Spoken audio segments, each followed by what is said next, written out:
আসসালামু আলাইকুম। আশা করি সকলেই ভালো আছেন। ইতালি প্রত্যাশীদের জন্য খুব সুসংবাদ। যারা 2022-23 ও 2024 সালে ইতালি অ্যাম্বাসিতে পাসপোর্ট জমা দিয়েছেন, তাদের জন্য খুবই সুসংবাদ। আহ, বাংলাদেশ পররাষ্ট্র মন্ত্রণালয়ের সচিব উনি সম্প্রতি একটি টিভি চ্যানেলে সাক্ষাৎকার দিয়েছেন। সেখানে বলেছেন যে যারা 2022-23 ও 24 সালে পাসপোর্ট জমা দিয়েছে ইতালি দূতাবাসে, ইতালি দূতাবাস অনেক দিন যাবৎ বিড়ম্বনা করছিল।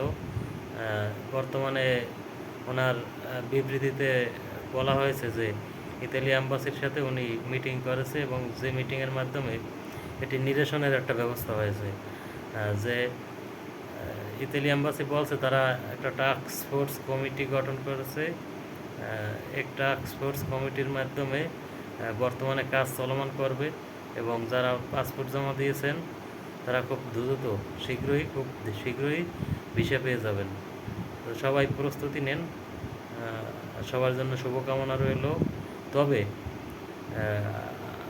ইতালি যারা আসবেন তাদের জন্য একটু অনুরোধ রইল যে যাতে বাংলাদেশ থেকে ইতালিয়ান কিছু ভাষা শিখে আসতে পারেন।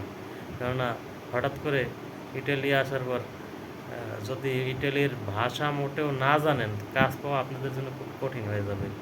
যার জন্য বাংলাদেশ থেকে কম হলেও ভাষা শিখবেন। ভাষা কিছুটা জানা থাকলে দেখা যায় যে কোনো কাজের ব্যবস্থা হয়ে যাবে। আশা করি সবাই ভালো থাকবেন এবং সবার সুস্বাস্থ্য কামনা করছি। ধন্যবাদ সকলকে। আর ভিডিওটি ভালো লেগে থাকলে অবশ্যই আমার চ্যানেলটি সাবস্ক্রাইব করবেন।